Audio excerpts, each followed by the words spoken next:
ಪ್ರಿಯ ವಿದ್ಯಾರ್ಥಿಗಳೇ, ಎಲ್ರಿಗೂ ನಮಸ್ಕಾರಗಳು. ಇವತ್ತು ನಾವು ಪರ್ಸಾನಿಫಿಕೇಷನ್ ಫಿಗರ್ ಆಫ್ ಸ್ಪೀಚ್ ಬಗ್ಗೆ ತಿಳಿದುಕೊಳ್ಳೋಣ. ಪ್ರಿಯ ವಿದ್ಯಾರ್ಥಿಗಳೇ, ಪರ್ಸಾನಿಫಿಕೇಷನ್ ಫಿಗರ್ ಆಫ್ ಸ್ಪೀಚ್ ಅಂದ್ರೇನು?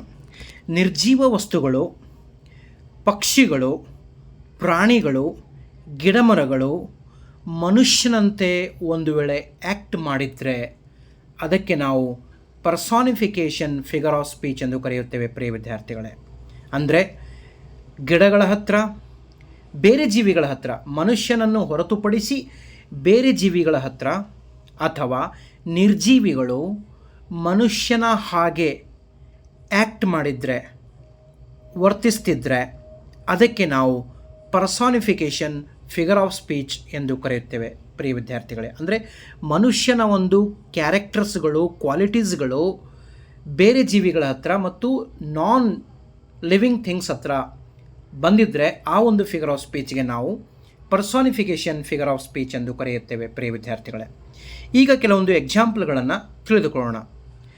ನೋಡಿ, ಎಕ್ಸಾಂಪಲ್ ನಂಬರ್ 1 ಈ ರೀತಿ ಇದೆ. The wind whispered through the trees.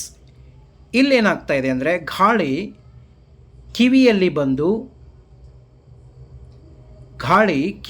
ಬಂದು ನಿಧಾನವಾಗಿ ವಿಸ್ಪರ್ ಮಾಡ್ತಾ ಇದೆ, ಅಂದರೆ ಗುಸುಗುಸು ಮಾತಾಡ್ತಾ ಇದೆ. ಸೊ ಕಿವಿಯಲ್ಲಿ ಮಾತು ಯಾರಾಡ್ತಾರೆ? ಇದು ಮನುಷ್ಯನ ಲಕ್ಷಣ. ಆದರೆ ಇಲ್ಲಿ ಗಾಳಿ ಏನು ಮಾಡ್ತಾ ಇದೆ, ಮನುಷ್ಯನ ಹಾಗೆ ಕಿವಿಯಲ್ಲಿ ಏನು ಮಾಡ್ತಾ ಇದೆ, ವಿಸ್ಪರ್ ಮಾಡ್ತಾ ಇದೆ.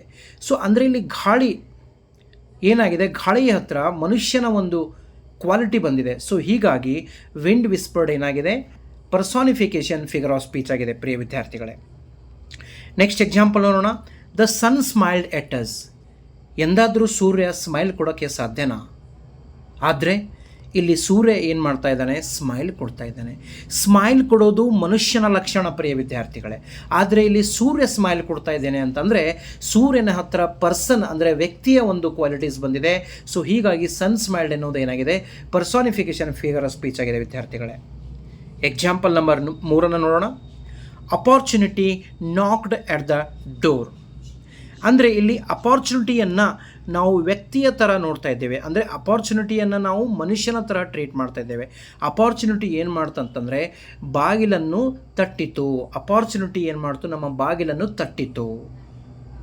ತಟ್ಟಿತು ಅಂದರೆ ಮನುಷ್ಯನ ಗುಣಗಳು ಅಪಾರ್ಚುನಿಟಿ ಎನ್ನುವಂತಹ ವರ್ಡ್ನಲ್ಲಿ ಬಂದಿವೆ.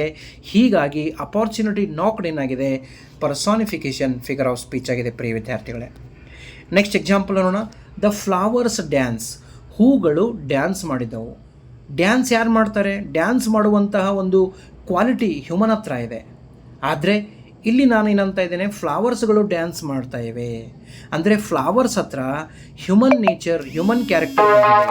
ಸೊ ಹೀಗಾಗಿ ಇದು ಏನಾಗಿದೆ ಪ್ರಿಯ ವಿದ್ಯಾರ್ಥಿಗಳೇ, ಪರ್ಸಾನಿಫಿಕೇಷನ್ ಫಿಗರ್ ಆಫ್ ಸ್ಪೀಚ್ ಆಗಿದೆ. ಪ್ರಿಯ ವಿದ್ಯಾರ್ಥಿಗಳೇ, ಸಾರಿ ಫಾರ್ ಡಿಸ್ಟರ್ಬಿಂಗ್. ಪ್ರಿಯ ವಿದ್ಯಾರ್ಥಿಗಳೇ, ನೆಕ್ಸ್ಟ್ ಫಿಗರ್ ಆಫ್ ಸ್ಪೀಚನ್ನು ಅಂದರೆ ಪರ್ಸಾನಿಫಿಕೇಷನ್ ಫಿಗರ್ ಆಫ್ ಸ್ಪೀಚ್ಗೆ ಸಂಬಂಧಪಟ್ಟಂತೆ ನೆಕ್ಸ್ಟ್ ಎಕ್ಸಾಂಪಲ್ ನೋಡೋಣ. Time waits for no one. ಸಮಯವು ಯಾರಿಗೂ ಕೂಡ ಕಾಯುವುದಿಲ್ಲ. ಅಂದರೆ ಇಲ್ಲಿ ಸಮಯ, ಟೈಮ್ ಏನಿದೆಯಲ್ಲ ಅದರ ಹತ್ರ ಒಂದು ಪರ್ಸನ್ ಕ್ಯಾರೆಕ್ಟರ್ ಬಂದಿದೆ. ತಾವು ನೋಡ್ತಾ ಇದ್ದೀರಾ, time is described as if it is can wait like a person. Wait ಯಾರು ಮಾಡ್ತಾರೆ? ವೇಟ್ ಮಾಡುವಂತಹ ಒಂದು ಕ್ಯಾರೆಕ್ಟರ್, ಒಂದು ಕ್ವಾಲಿಟಿ ಮನುಷ್ಯನ ಹತ್ರ ಇದೆ. ಆದರೆ ಇಲ್ಲಿ ಯಾರು ವೇಟ್ ಮಾಡ್ತಾ ಇದ್ದಾರೆ? ಟೈಮ್ ವೇಟ್ ಮಾಡ್ತಾ ಇದೆ. ಸೊ ಹೀಗಾಗಿ ಏನಾಗಿದೆ, time waits for no one ಇದು ಏನಾಗಿದೆ, ಪರ್ಸಾನಿಫಿಕೇಷನ್ ಫಿಗರ್ ಆಫ್ ಸ್ಪೀಚ್ ಆಗಿದೆ. ಪ್ರಿಯ ವಿದ್ಯಾರ್ಥಿಗಳೇ, ಈಗ ನೆಕ್ಸ್ಟ್ ಎಕ್ಸಾಂಪಲ್ ನೋಡೋಣ. Because I could not stop for death, he kindly stopped for me. So ಇದನ್ನು because I could not stop for death ಎನ್ನುವಂತಹ ಪದ್ಯದಿಂದ ಆಯ್ದುಕೊಳ್ಳಲಾಗಿದೆ. ಇದನ್ನು ಎಮಿಲಿ ಡಿಕನ್ಸನ್ ಅವರು ಬರೆದಿದ್ದಾರೆ. ಇಲ್ಲಿ death is personified as a polite human being. ಇಲ್ಲಿ ಡೆತ್ತನ್ನು ಒಬ್ಬ ವ್ಯಕ್ತಿಯಂತೆ ಕನ್ಸಿಡರ್ ಮಾಡಿದ್ದಾರೆ. ಅಂದರೆ ಡೆತ್ ಅಂದರೆ ಆಲ್ರೆಡಿ ಡೆಡ್ ಆಗಿರುವಂಥದ್ದು, ಅದನ್ನು ನಾವು ಇಲ್ಲಿ ಪರ್ಸನ್ ಎಂದು ಕನ್ಸಿಡರ್ ಮಾಡಿದ್ದೇವೆ. ಅಂದರೆ ಹೀಗೆ ನೋಡಿ, ಹಿ ಕೈಂಡ್ಲಿ ಸ್ಟಾಪ್ಡ್ ಫಾರ್ ಮೀ ಅಂದರೆ ಹಿ ಅಂದರೆ ಯಾರು, ಇಲ್ಲಿ ಡೆತ್ ಅಂದರೆ ಡೆತ್ತಿಗೆ ನಾವು ಪರ್ಸನ್ ಕ್ವಾಲಿಟಿಯನ್ನು ಕೊಟ್ಟಿದ್ದೇವೆ. ಸೊ ಹೀಗಾಗಿ ಈ ಒಂದು ಸೆಂಟೆನ್ಸ್ ಏನಿದೆಯಲ್ಲ, because I could not stop for death, he kindly stop for me, ಇದೇನಾಗಿದೆ, ಪರ್ಸಾನಿಫಿಕೇಷನ್ ಫಿಗರ್ ಆಫ್ ಸ್ಪೀಚ್ ಆಗಿದೆ. ಪ್ರಿಯ ವಿದ್ಯಾರ್ಥಿಗಳೇ, ಸೊ ಈ ರೀತಿಯಾಗಿ ಇವತ್ತು ನಾವು ಪರ್ಸಾನಿಫಿಕೇಷನ್ ಫಿಗರ್ ಆಫ್ ಸ್ಪೀಚ್ ಅಂದರೆ ಅನ್ನೋದ್ರ ಬಗ್ಗೆ ತಿಳಿದುಕೊಂಡಿದ್ದೇವೆ. ಪ್ರಿಯ ವಿದ್ಯಾರ್ಥಿಗಳೇ, ಪರ್ಸಾನಿಫಿಕೇಷನ್ ಫಿಗರ್ ಆಫ್ ಸ್ಪೀಚ್ ಅಂದರೆ ನಿರ್ಜೀವ ವಸ್ತುಗಳು, ಜೀವಿಗಳು ಅಂದರೆ ಮನುಷ್ಯನನ್ನು ಬಿಟ್ಟು ಜೀವಿಗಳು ಅಂತಂದರೆ ಗಿಡಮರಗಳು, ಪ್ರಾಣಿಗಳು, ಪಕ್ಷಿಗಳು ಎಲ್ಲವುಗಳು ಒಂದು ವೇಳೆ ಮನುಷ್ಯನ ತರಹ ಆ್ಯಕ್ಟ್ ಮಾಡ್ತಾ ಇದ್ದರೆ, ಮನುಷ್ಯನ ಕ್ವಾಲಿಟಿಗಳು ಆ ಒಂದು ಬೇರೆ ಜೀವಿಗಳಲ್ಲಿ ಬಂದರೆ, ನಿರ್ಜೀವ ವಸ್ತುಗಳಲ್ಲಿ ಮನುಷ್ಯನ ಒಂದು ಕ್ವಾಲಿಟಿಗಳು ಬಂದರೆ ಅದಕ್ಕೆ ನಾವು ಪರ್ಸಾನಿಫಿಕೇಷನ್ ಫಿಗರ್ ಆಫ್ ಸ್ಪೀಚ್ ಎಂದು ಕರೆಯುತ್ತೇವೆ.